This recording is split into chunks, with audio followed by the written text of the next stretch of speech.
Pessoal, vamos lá então, continuando a aula de hoje de manhã, até que o restante do pessoal aí entre.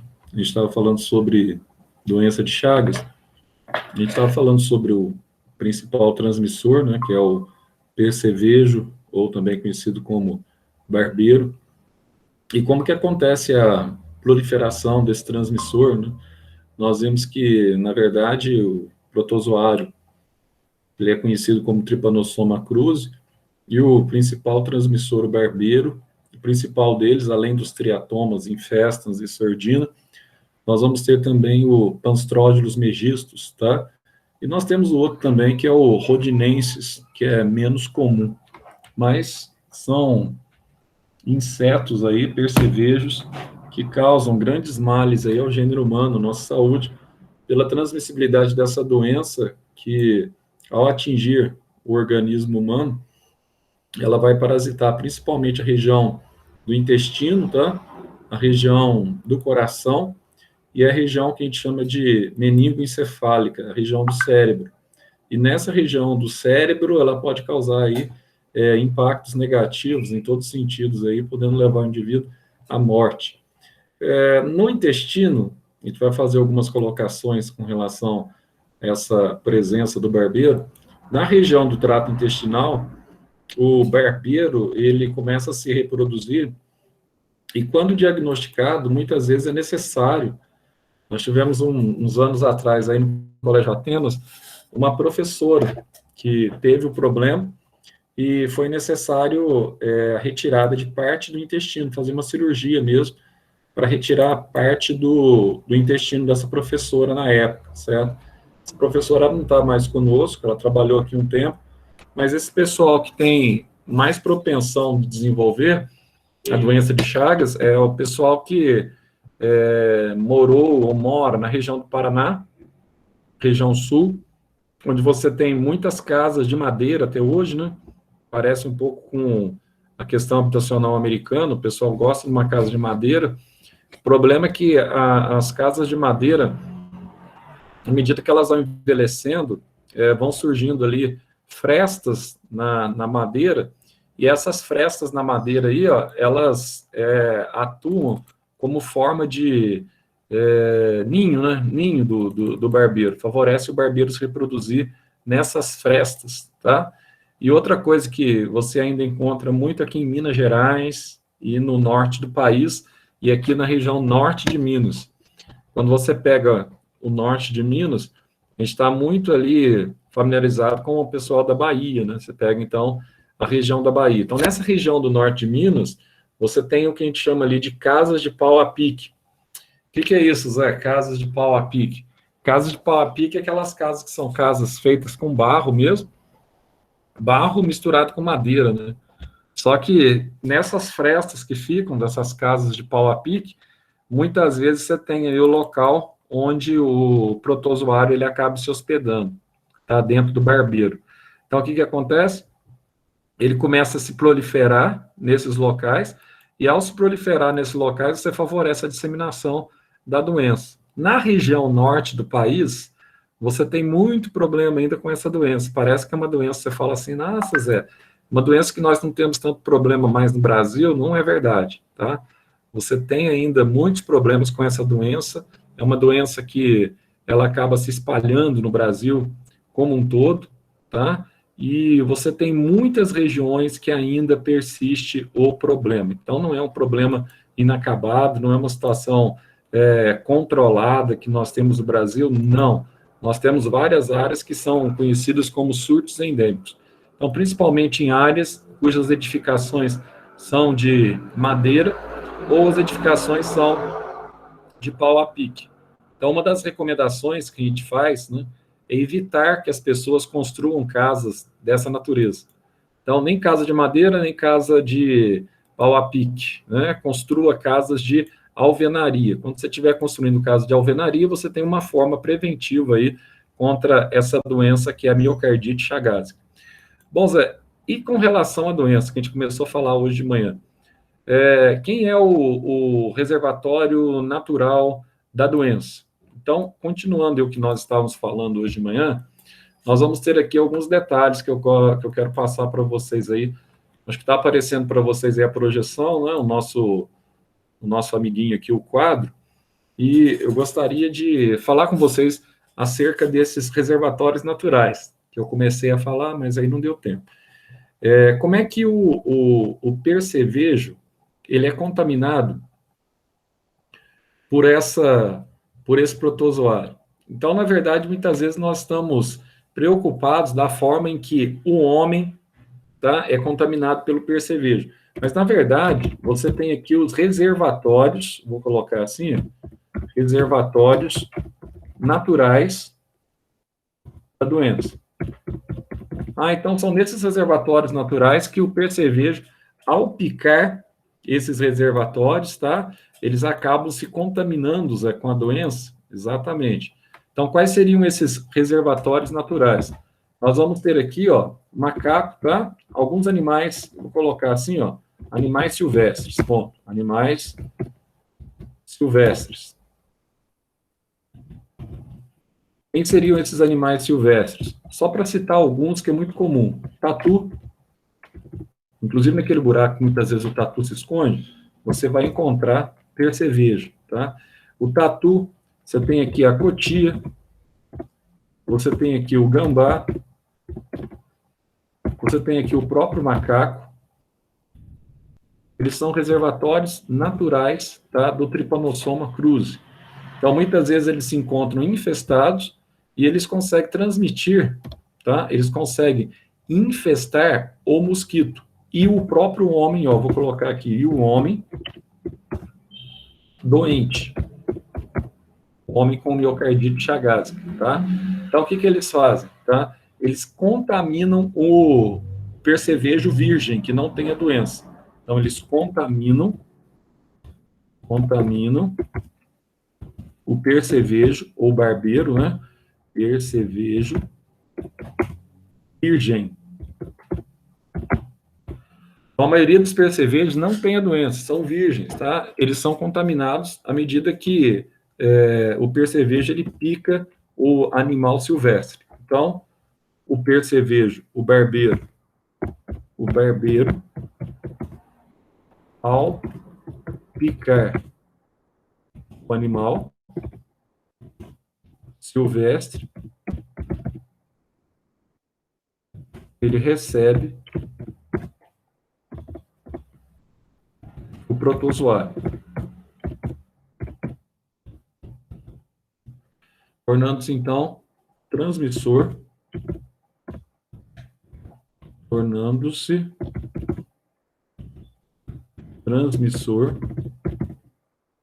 da patologia, da doença.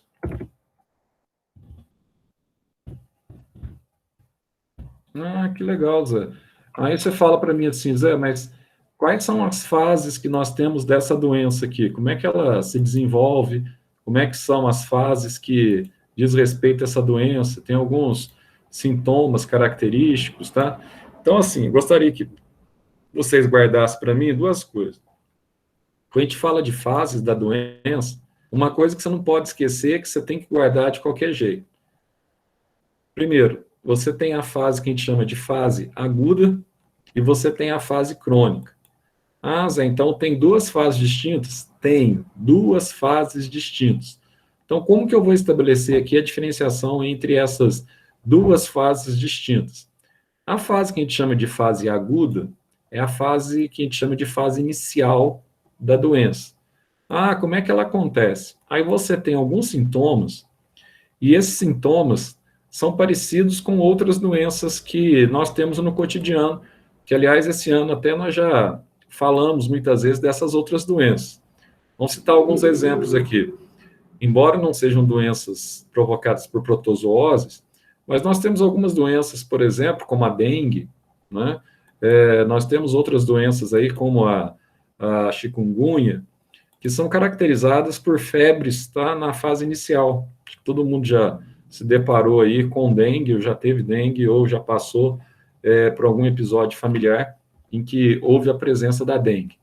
Então, assim, quais são as fases? Você tem a fase inicial da dengue, e nessa fase inicial, a pessoa ela desenvolve uma série de mal-estar, dor de cabeça, vômito, tá? Dor no corpo, que são sintomas, que a gente fala assim, sintomas genéricos de uma virose convencional.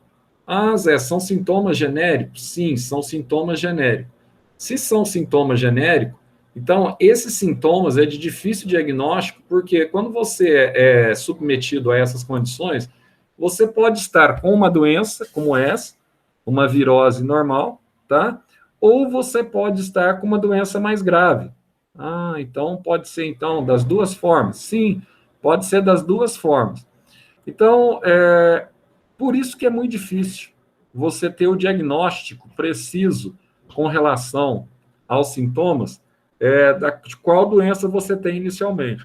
Então, se é difícil você diagnosticar, uma coisa que fica difícil também aqui para a gente saber estabelecer a conexão é descobrir se a pessoa ela tem de fato, ou o médico suspeitar que essa pessoa tem de fato o Trypanosoma cruzi. Ah, então é meio complicado. É meio complicado. Por isso que a doença de fato não tem cura. Se você pegar a Universidade Federal de Pernambuco, é uma das referências no mundo no tratamento a tripanossomíase americana, que é o Trypanosoma cruzi, tá? Eles conseguiram fazer uma medicação que é eficiente até ao tripanossoma se conseguir detectar nos 3 primeiros meses da doença. Acontece que nos 3 primeiros meses da doença, dificilmente a doença ela é detectada, tá? Porque os sintomas são muito parecidos com outras doenças comuns. Ah, febre, né? Mal-estar. Então, muitas vezes o médico acha que o indivíduo ele está passando por uma virose, e na verdade ele não está passando por uma virose, ele está tendo um problema congênito. Então, você tem aqui, ó, febre, aparecimento de inchaço, aquelas ínguas que você tem pelo corpo, ou aqueles gânglios, tá? Você tem aqui, ó, essa situação que nós chamamos aqui, eu vou colocar o nome aqui, ó. Esse nome é muito comum em vestibular, que a gente chama de hepato, ó, hepato, que é o fígado, tá? Espleno, que é o baço, megalia. Que é essa hepatoesplenomegalia, Zé? É o crescimento exagerado tanto do fígado, espleno significa baço. Então a pessoa começa a ficar com o abdômen inchado. Nossa, então começa a aparecer essas coisas. Sim, você tem problemas também com relação ao batimento cardíaco. Então, quando você vai analisar as ondas emitidas pelo coração no eletrocardiograma, você vai ver, então, uma alteração, tá? Nas ondas cardíacas, devido ao próprio inchaço também do coração, inchaço do coração, falei com vocês hoje de manhã, a gente chama de miocardite. Aí você tem, então, essa fase inicial ou fase aguda, que pode atingir também aqui, ó, em alguns casos, as meninges. Ah, Zé, atinge as meninges? Sim. Quem são as meninges?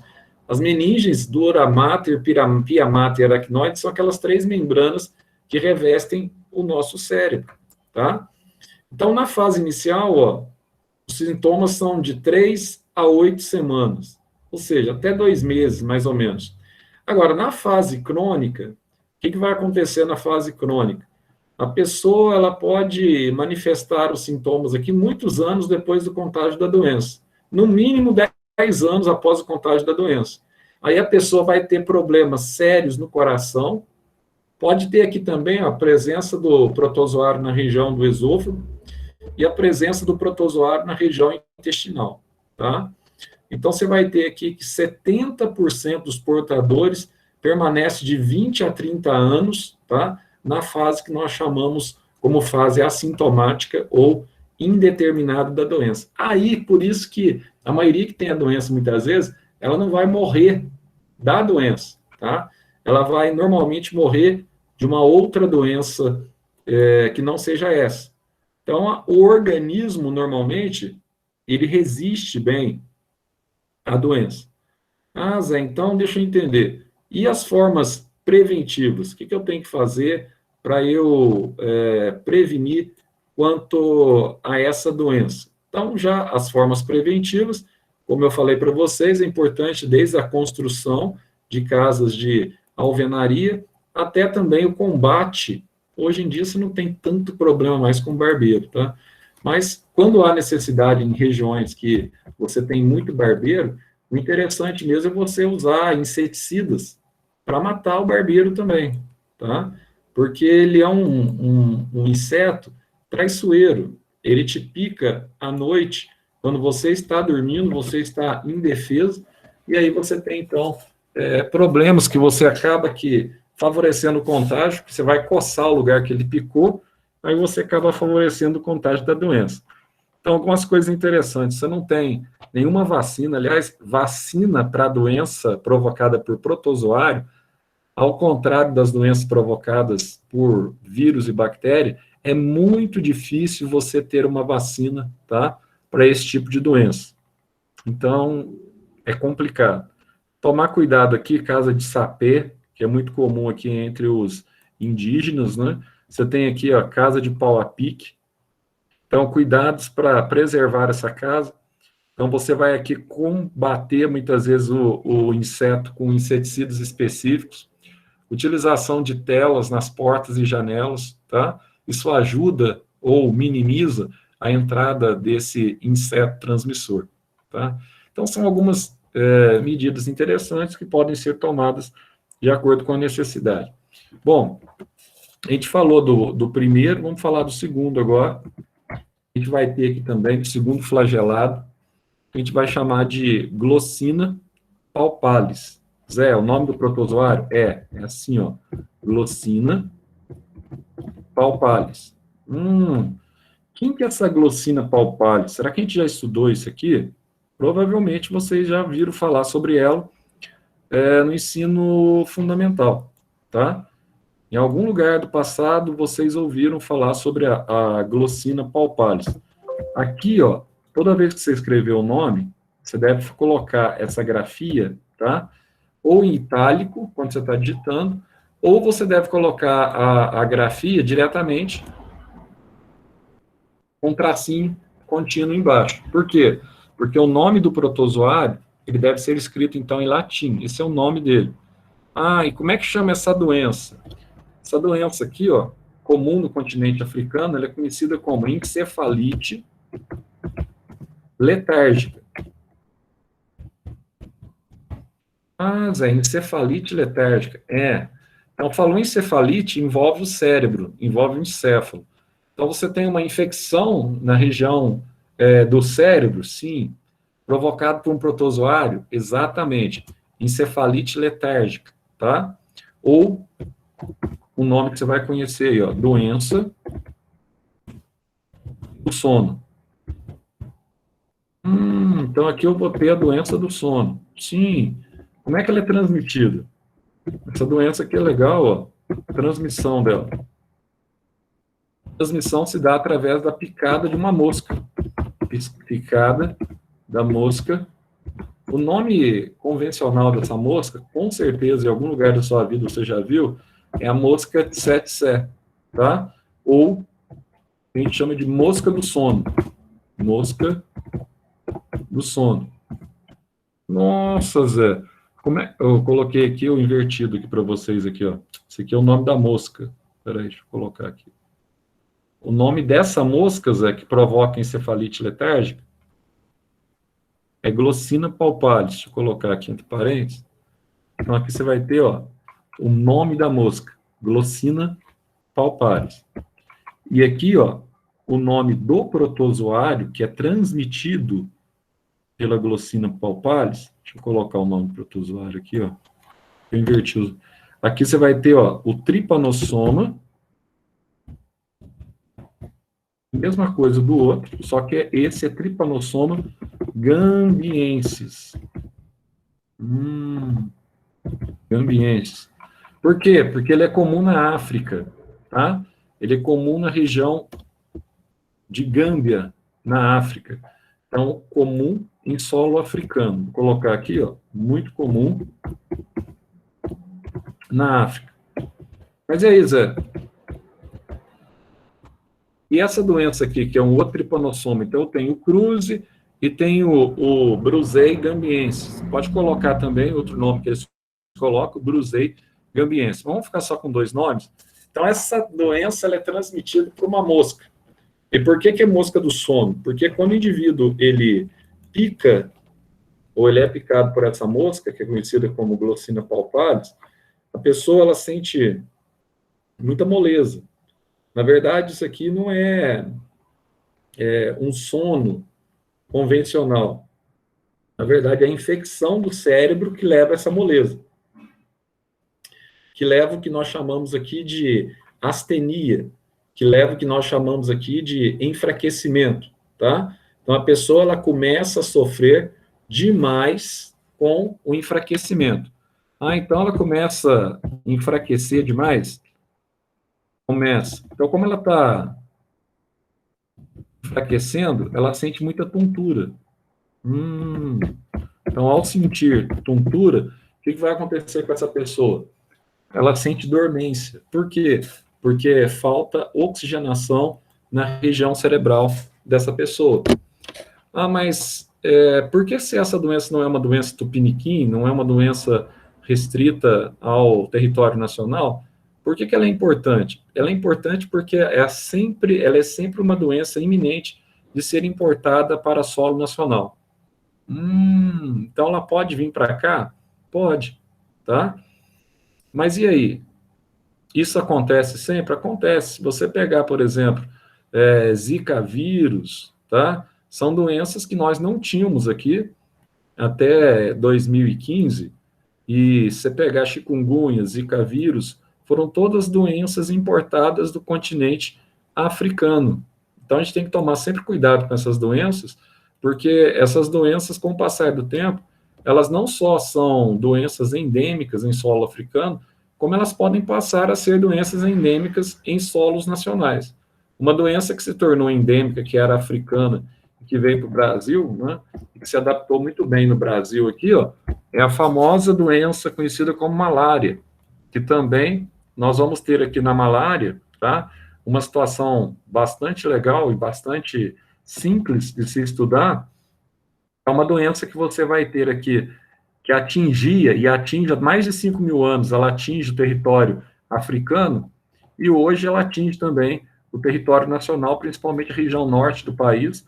E a malária, por mais que tenha sido feito aí empreendimentos para tentar uma vacina efetiva contra a malária, nós sabemos hoje que a vacina desenvolvida em 2015, ela não foi efetiva, e cada ano que foi passando, tá, essa vacina ela foi perdendo mais efetividade.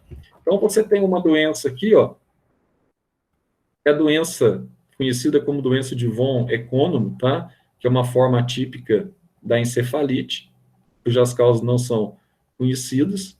Então, ela provoca essa condição aqui de sonolência incontrolável, tremores, parece que o indivíduo está com mal de Parkinson, tá? Então, o cara tem febre alta, dor de cabeça, inflamação da garganta, visão dupla, movimentos anormais do globo ocular, tá? Que a gente chama de crise de óculo-gírica, catatonia, fica meio paradão, assim, com o olho arregalado, fica catatônico, perda da fala, tá? Atrofia muscular e até mesmo você pode ter distúrbios psiquiátricos. É uma doença europeia importada do continente africano. Aí você fala assim, Zé, mas é uma doença europeia importada do continente africano? Só que tem um problema. Se você estiver na África, as pessoas lá têm condições precárias de saneamento básico. Então, as pessoas têm condição precária de saneamento, né? Exato. Mas, se você tiver na Europa, aí você tem condições muito boas de saneamento básico, tá? Aí, se você tem condições boas, você tem uma rede hospitalar muito concisa que auxilia a recuperação dessa doença. O problema, pessoal, é que a África, muitas vezes, ela não é considerada, né, um continente onde pessoas, infelizmente, essa visão racista que há na mente de muitos, que dá até nojo da gente imaginar, o povo não está nem aí com o que acontece na África. A população do mundo não está nem aí que um quarto dos africanos tem o vírus HIV. Ninguém está preocupado com isso. Se a mesma coisa acontecesse na região nossa aqui, tá? Na região das Américas, ou se acontecesse na Europa, a repercussão seria muito maior. Mas a maioria das pessoas, das entidades, das pessoas mais ricas do mundo, elas vivem como se esse pessoal africano aí não fosse seres humanos, que isso é um negócio que dá vergonha na gente, tá? Dá muita vergonha na gente, que é o que a gente chama de racismo, né? O famoso racismo, que muitas vezes ele não é falado diretamente, mas nós sabemos que ele existe, que é o racismo estrutural da sociedade. Parece que aquela mentalidade de que os africanos, eles vieram, então, numa situação de escravidão, parece que na mente da maioria das pessoas cujo QI é muito pequeno, ainda permanece essa visão que as pessoas elas podem ser mensuradas ou medidas pela cor da pele, tá? Isso é uma vergonha. Só isso que eu tenho que falar, uma vergonha. E aqui você tem, então, também, tanto a glossina, tá? Aqui a glossina agora, falando um pouquinho do mosquito. E aqui em seguida, ó, só tirar. Falando um pouquinho da glossina. E as espécies que transmitem aqui, ó, que é a Glossina palpalis, que é a mosca do sono, que transmite esse tipo de tripanossoma, tá? Ou esse tipo de tripanossomise, tá? Então, aqui é a forma que ela enterra os ovos e as larvas ficam no solo e como que esses tripanossomos eles evoluem para a fase adulta. Mas o que nos interessa é que a doença ela é transmitida diretamente a partir da picada da mosca. Ah, um detalhe que você pode falar assim, Zé, isso aqui é até bom de pôr essa observaçãozinha aqui. Qual que é a diferença entre mosca e mosquito? A gente fala muito em mosquito transmissor e mosca transmissor. Ó, quando eu falar para vocês em mosca, mosca normalmente ela tem hábito diurno, tá? Ela tem hábito diurno e antenas curtas. Então, normalmente a mosca ela está aí durante o dia, viajando durante o dia. Os mosquitos, ó, os mosquitos ou pernilongos, qual que é a diferença, Zé? Mosquito, ele tem hábito noturno e tem antenas longas, tá? Então, tem hábitos noturnos e antenas longas. Ah, que legal. Então, tem essas duas paridades aí que eu posso estabelecer a diferença quando eu tenho uma mosca e quando eu tenho um mosquito, né? Sim, você pode estabelecer essa diferenciação. E aqui nós temos o terceiro protozoário flagelado, que é a famosa leishmaniose, que provoca a doença conhecida como leishmaniose. Então, aqui eu vou ter a leishmania, deixa eu colocar em itálico já, para ficar mais fácil. Então, aqui eu tenho ó, a leishmania brasiliense. Zé, essa leishmania brasiliense aqui é um protozoário, né? É o nome do protozoário, como a gente viu hoje de manhã. Então, olha que legal. Essa leishmania brasiliense, ela provoca uma doença. É que no Brasil, inicialmente, ela foi identificada naquela região de Bauru, de São Paulo. Então, você tem aqui a famosa úlcera de Bauru, ou também conhecida como leishmaniose. Acho que você já viu falar muito em leishmaniose, da forma do contágio dela. Você tem leishmaniose muitas vezes acontecendo aqui em outros animais, como o próprio cãozinho, tá? Então, cão com leishmaniose. Mas no homem, essa doença ela chega no homem através da picada de um mosquito. Ah, e como é que chama esse mosquito, Zé? Esse mosquito, ele é conhecido como lutzomia. E você tem outro mosquito que também provoca a leishmaniose, é conhecido como flebótomos. Deixa eu colocar aqui para vocês, para a gente ter uma noção maior. Porque aqui você vai ter alguns aspectos aí da leishmaniose, que a gente chama de leishmaniose cutânea. Ela vai provocar aqui uma série de feridas, tá? Principalmente na região da pele da pessoa, na região cutânea. Então, abre-se grandes feridas, e nessas feridas aqui você vai ter, então, a presença, tá, da parasitose, que é uma leishmaniose conhecida como leishmaniose cutânea, ou ainda você pode ter a leishmaniose também, conhecida como leishmaniose visceral. Nesse caso da leishmaniose visceral, essa leishmaniose aqui, ela tem um detalhe legal. Por quê? Porque ela atinge as vísceras internas. Então, muito comum na população em geral, tá? Judia demais da população. Então, ela pode provocar aqui um problema, um distúrbio muito forte, que a gente chama de lesão nasobucofaringolaríngea. Nossa, Zé, que nome! Vamos escrever isso aqui, ó. Então, olha só, o transmissor dela, transmissão. Vamos botar aqui, ó, nos mosquitos. Entre esses mosquitos aqui, eu vou ter dois, ó. Vou ter o mosquito que a gente chama de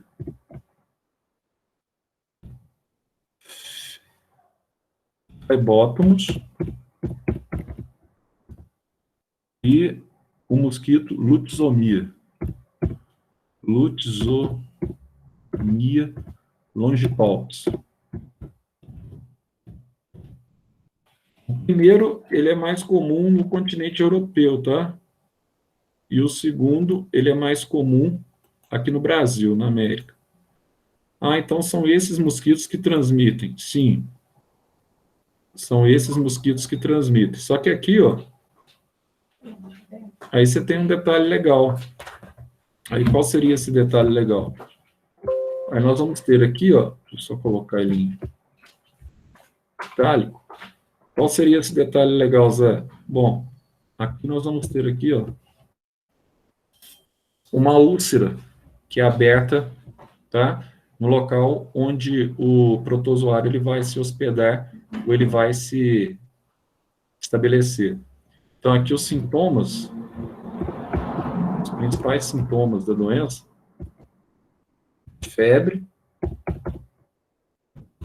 você vai ter uma úlcera cutânea. Então, você vai ter uma úlcera aqui que pode pegar a região da perna, pode pegar a região, tá, do braço, que é o que a gente chama de úlcera cutânea. Além da úlcera aqui, ó, você pode ter uma lesão que, a princípio, essa lesão, ela lembra muitas vezes um câncer. Então, você vai ter aqui uma lesão, o nome é grande mesmo, tá? Lesão assim, ó, naso, pega o nariz, faz um buraco aqui, ó, boca, buco, pega a faríngea, naso, buco, faringo, laríngea. Uma lesão que você vai ter a destruição da cartilagem, parece com câncer, mas não é câncer. Deixar o protozoário, ele come toda a cartilagem aqui, ó, que vai desde o nariz até a garganta. Então, ele vai aqui, ó, destruição, vou colocar assim, de toda a cartilagem, destruição de toda a cartilagem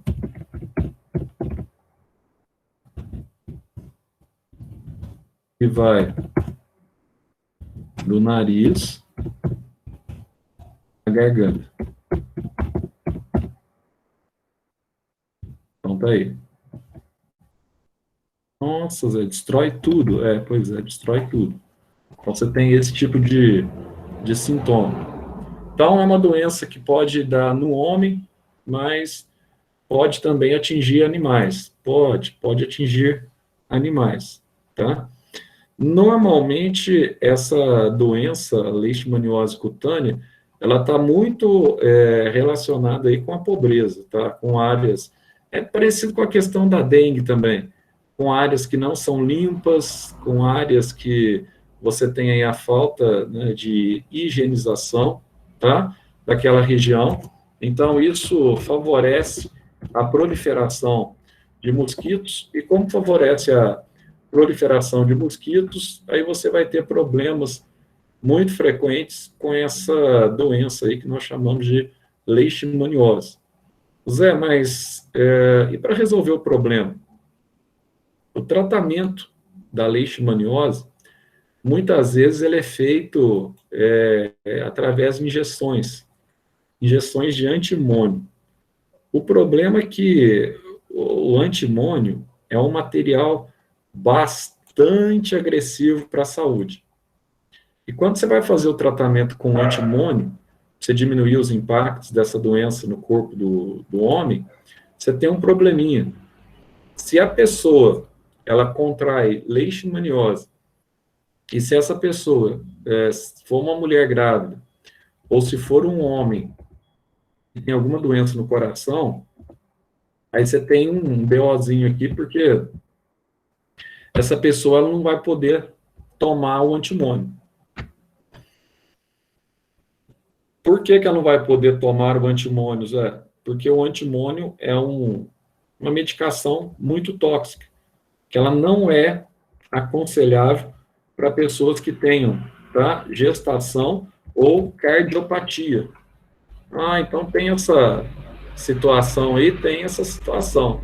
Então tem que se precaver. Mulher grávida e pessoas com problema no coração não pode tomar. Aí você pergunta assim, mas então como é que faz, hein, para a gente resolver o problema? Bom, aí o médico, que é responsável aí, ele vai estabelecer um tratamento em função, tá, das formas que ele achar mais necessário, ou a dose que ele achar necessária, para erradicar o protozoário do corpo da pessoa. Esse protozoário, ele não pode continuar no corpo da pessoa, promovendo essas úlceras que vão se disseminando pelo corpo, parecendo como se fosse câncer, mas não é câncer, ela vai destruindo o tecido. Então, tem cura. Então, o tratamento aqui, ó, tratamento, ele vai ser feito aqui com a injeção,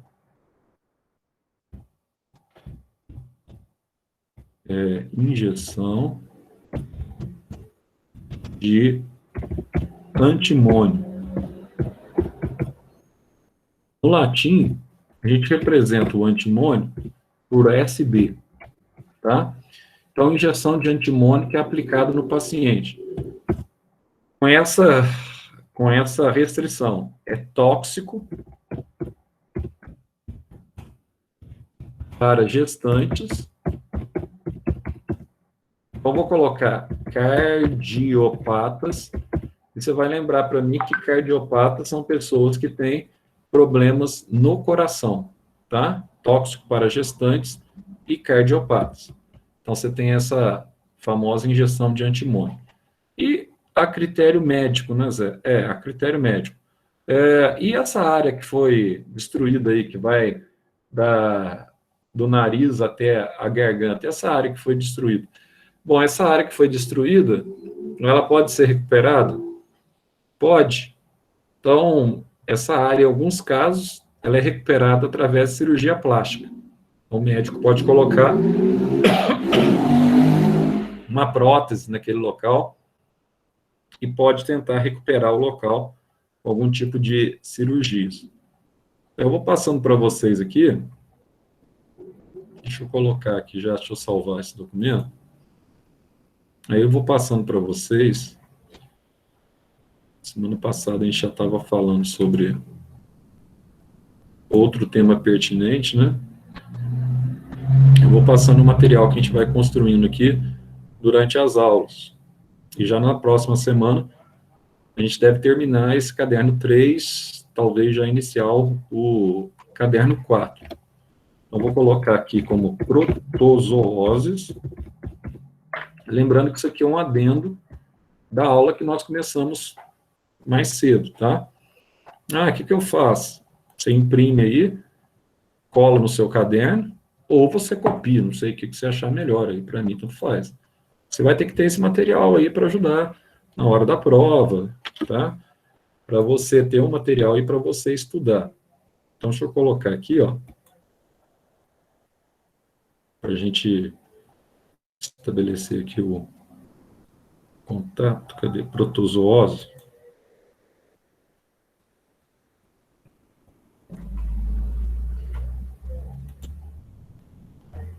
Passei o material para vocês aí, tá?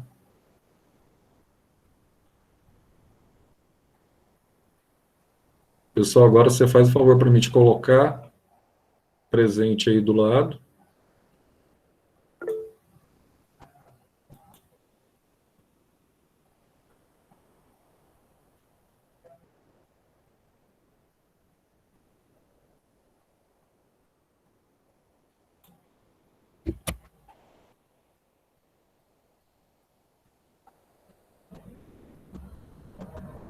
Beleza, pessoal? Aí a última foi a Rafael, colocou presente para a gente. Então, beleza. Até semana que vem, e não esquecer que nós temos, então, a prova na quarta-feira, tá? Nossa prova na quarta-feira, ela vai, então, das aulas 5 à aula 10, como a gente já combinou. Beleza? Tchau, então. Até mais. Tainá e companhia. Tchau, tchau, pessoal. Tchau, Zé. Falou, Zé. Até mais, meu caro. Tchau.